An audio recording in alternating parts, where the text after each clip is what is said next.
Hi everybody, and welcome back to Lost Genre Relationships. The first story is a bit controversial, so I'm not gonna give a summary because the title says most of what we need to know, and the story says the rest. This one's from user ThrowAwayFlukeGang14.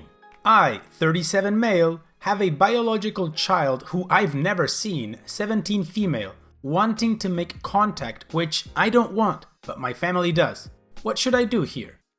Please read beyond the title as it's different to what you expect.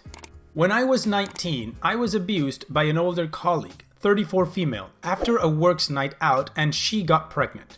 It didn't go anywhere legally as it was my word against hers and she had the kid. Sadly, as there's no proof it wasn't consensual, I had to pay child maintenance until it was 16.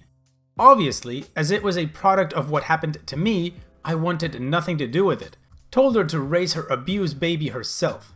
The woman died, not sorry about it, a couple of years back, and I've not heard anything about the kid since, so I had no idea what was going on other than my maintenance stopping.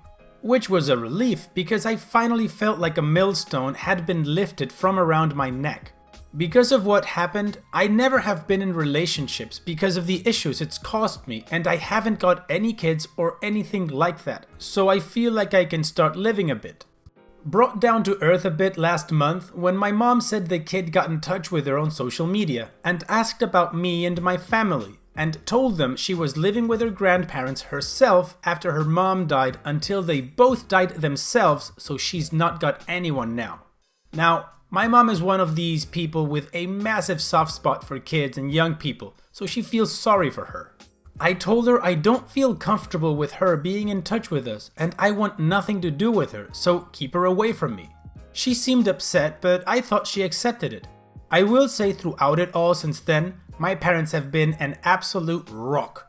They were some of the only people to support me and I couldn't have done it without them. So I was talking to my mom at the weekend and she admitted to me that she's not only kept in touch with the kid, but she had met them the week before, and they didn't tell me. Basically, they feel really bad for her because of the life she's had and are starting to enjoy her being in their life. Not only that, she's been asking about me and what happened and wants to meet me to talk and ask me questions. Obviously, I'm upset about it. I'd not only had a go for going against my wishes, but for betraying my trust like that. She said it's hard for her and my dad because of the way I've been. Never had any kids or anything. They have always been sad that they'll never have a grandchild and this may be their only chance. She also told me she thinks I'm being out of order taking it out on an innocent child who didn't ask for this and could at least meet her to talk. I've said no and not spoken since. Which is hard because I normally ring my folks twice a day and my mom keeps on trying to ring me. I don't know what to do, Reddit. I obviously don't want to be cruel, but that kid is a reminder of what happened to me and I'm just angry she's coming back into my life now when I thought it could be over. And how could my parents do this to me when they know how I feel? As it stands, I have no desire to meet her and don't see the good that could come from it. But I don't want to lose my parents either. What should I do? So before I make my commentary, let's take a look at the top responses from the community to see the type of advice that OP got. All Too Human says, I'm sorry for what you've been through all those years ago, and I'm more sorry that you've suffered all these years since. Have you ever been to therapy to help you cope with what happened to you and begin to heal? OP responds, I have, but I don't think it really helped me so far, so I abandoned it. The therapist I had put me off for life. He was basically inferring what happened was partially my fault because I danced with and flirted with the woman a bit and needed to acknowledge my participation or some crap. Pirate Piece 11983 says, I think you need to go to counseling to practice enforcing strong boundaries if you want to maintain a relationship with your family. You did not want this child. You did what you had to do by paying child support. It's sad that she lost her mom and now wants to meet you. You may be biologically related to her, but you are not her dad and you made it clear right from the beginning. You are not the bad person here. This is just an unfortunate situation for everyone involved. Rory JSK responds, doesn't change the fact that there's an innocent 17-year-old girl with no family whatsoever. OP doesn't have to be a father figure to this child, but she's still a biological offspring of her grandparents, and it's not fair to tell them they cannot help this girl out of a terrible situation. Is it OP's responsibility? No. Would it be easier to forget she existed? Yes. Does it change the fact that she does exist? No. This situation is tragic and it's going to cause hurt to someone, regardless of the decision made. Either OP, a 37-year-old man, can be reminded of an awful experience but still be surrounded by loved ones, or a 17-year-old girl can be reminded of her own awful experiences, losing everyone she is close with and be surrounded by no one. I know this will be an unpopular opinion, but I feel that the 17-year-old girl's welfare takes priority. He doesn't have to be in his daughter's life, but he can't ask his parents to ignore this girl after she has reached out to them. OP's edit. So I spoke to my mom today. She's still insistent on having a relationship with her. I said she can, but tell her I do not want to meet her at all and won't do at all. Would you believe my folks are actually intending on her coming over and having Christmas dinner with us? I basically said if they do that, I'm not going. Important edit. I get people disagreeing with my parents' actions, but do not be disrespectful of them or call them names, please. Despite this, they are wonderful people and were the only who have ever had my back throughout. Thank you. Well, first of all, OP, I am truly sorry for what happened to you. It's not right when it happens to anybody, man or women. Abuse is abuse, regardless of who it happens to and who does it. I can understand why you would not meet her, because of course she reminds you of the worst thing that happened to you. But at the same time, I also know that she is not guilty of this. She didn't ask for any of it. You and her are both victims of what this horrible ex-coworker did to you. So if I may give you some advice, I would seek out a proper counselor that deals with this type of trauma, because the one you went through was crap. He obviously did you a disfavor by pinning some of the blame on you. That was not right, and you did not get the proper help you needed to work through this. Now, regarding the issue with your parents, that is tricky. On one hand, I feel that you're right of asking them not to have a connection with this girl because of your trauma. But on the other hand, I can't blame them for wanting to have a relationship because they see her as family, regardless of where she came from. So let's put a pin on this particular post and continue with the update that'll give us more information as to what OP and his parents are thinking about. So much went on since my last post. I spoke to my parents. I basically laid out exactly why I didn't want contact with her. I explained it's not a personal thing, but rather she is to me the living embodiment of my abuser, and that if I were to have contact, I feel it would make me relive it all over again. I reassured them they can have contact with her and I won't stop it, but to stop trying to force me. They obviously agree with me and said they'll respect my wishes. With regards to Christmas, as it stands, she'll go for Christmas Day and I won't, and I'll go for Boxing Day. My parents are upset because it means I'll be completely on my own Christmas Day. I also wrote her a letter and gave it to them. I wasn't mean or anything to her, but I explained exactly why I didn't want contact and how being in touch with her would make me feel, and that until I get better, I didn't want contact and asked her to respect that. My folks gave it to her, and she read it while she was at their house. My mom told me she broke down crying and was really upset. Obviously had no idea what happened. She asked them if they let her have some paper and write me a letter back, and she did. They gave it to me. Initially, I went mad that they did give it to me because I felt like they didn't respect what I'd said. But they begged me to read it, so I did. And man, I'm now confused. The letter was sweet for want of a better word. She admitted in it that she had no idea and apologized to me. And that hurt, that she felt like she had to apologize. She also said she'd respect my wishes, but gave her contact details and said if I ever wanted to speak to her, she'd be there for me. She also slipped a little passport photo of her in it, which is the first time I've ever seen her and what she looks like. It's weird because before this, she was just a thing. I could ignore her. But after reading that, she became real. She has a little girl's handwriting. I felt like I could feel her pain in the letter. And seeing her photo, she's a kid.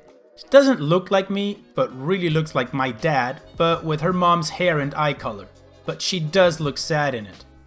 I didn't say anything to my parents about it, but I'm now really effing confused. I know I shouldn't have contact with her, and still don't want it for all the reasons I've said before. It's not good for me, and also I don't think for her. But I realize I don't hate her or am angry at her at all. I don't want her to feel guilty about her horrible mother. And now I see she's a person. Man, it's effed up. I don't know what's going to happen. Edit. So I just sent my mom a message asking her to say to her that I read her letter and that I don't want her to feel that she has to apologize because she's done nothing wrong. She's replied back saying she will. I think she deserves to know that at least. So at this point, OP is still firm on not wanting to meet her, but now he acknowledges that she exists and she's a person to him, which has him confused. So before commenting on any of it, let's continue with the last update we have from OP. So basically, I've decided to go to my parents' house at Christmas, when she's going to be there, and meet her. I honestly just decided it today. I've been talking to my mom about it all weekend and the past few days, and the more we talk openly, it has made everything seem a bit more clear. I have worked out that despite the history attached, and no matter our biology, she's just a little girl. So today I was talking to my mom on my lunch break and we were discussing Christmas and how we do it logistically, as at this point I was only going on Boxing Day. When my mom mentioned Christmas dinner and playing me one up to warm up and eat at home, I just realized what's the point of avoiding everyone and sitting at home getting angry and playing on my PC with only my fish for company. So I went something like, yeah, F it, get enough for me and I'm coming Christmas Day too. She thought I was joking. When she realized I wasn't, I could tell in the tone of voice she was thrilled. She asked me if I realized the kid's still going and I said I do. She asked me how I feel.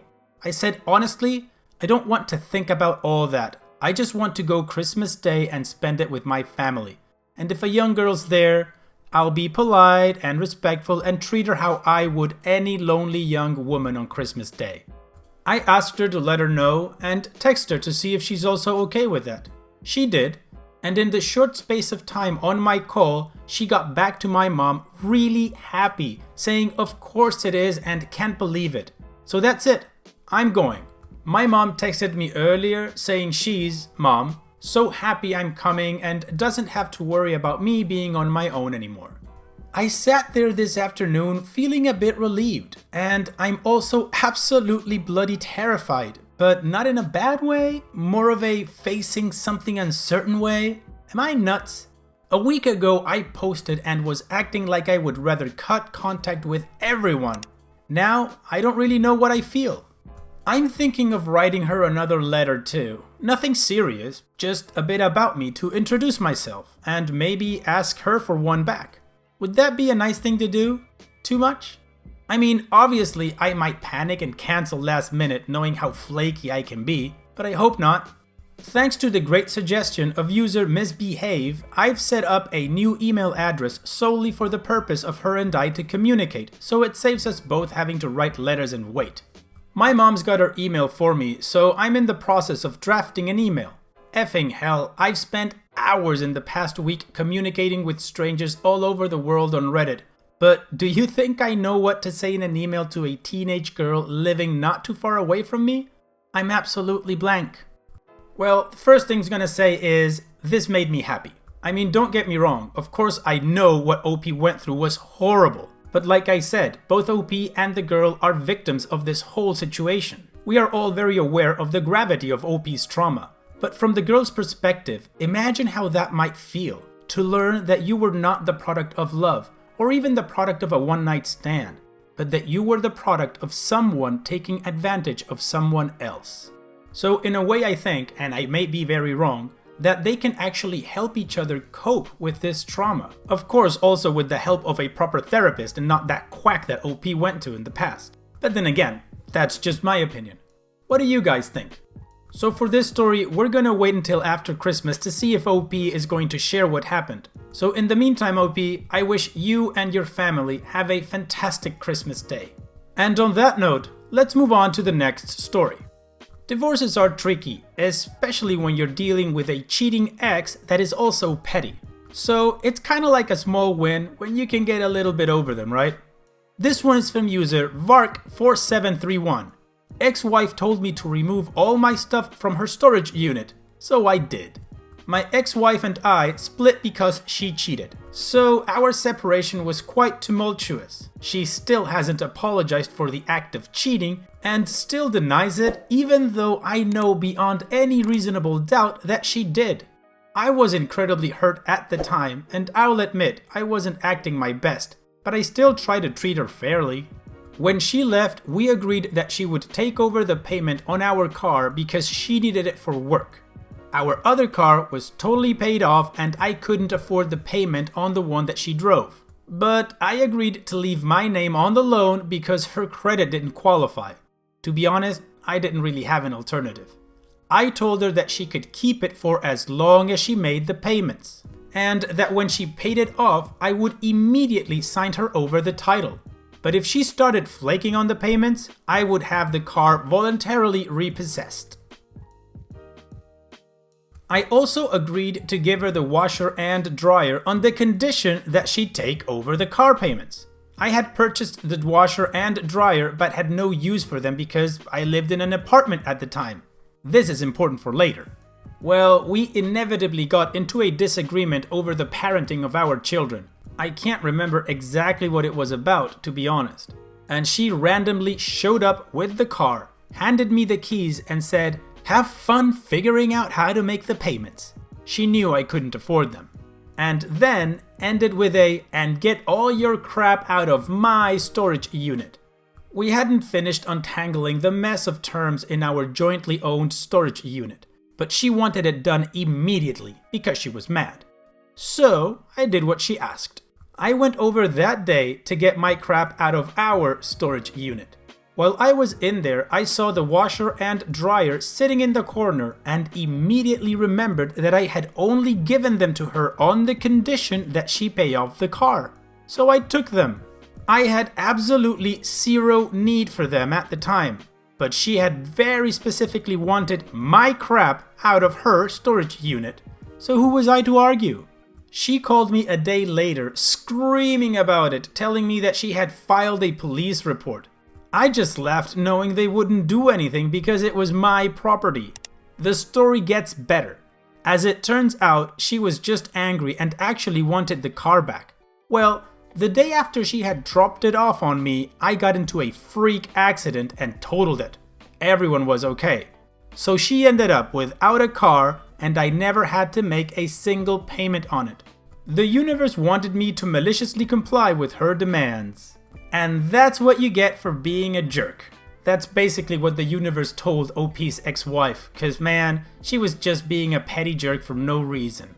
I mean, on top of the fact that she's a crappy cheater, they were disagreeing over some parenting stuff and she just wanted to be petty and try to throw her weight around knowing that OP couldn't do the payments. Then, she got what she had coming. The only thing I've got left to say for OP's ex-wife is, sucks to be you. And so we've reached the end of the video. I truly hope you guys liked it. If you did, go ahead and click like. Of course, don't forget to subscribe and click that bell icon so you get notified every time I upload a new video. Also, here are more videos from my channel that you might enjoy. And having said all that, I will see you guys on the next video.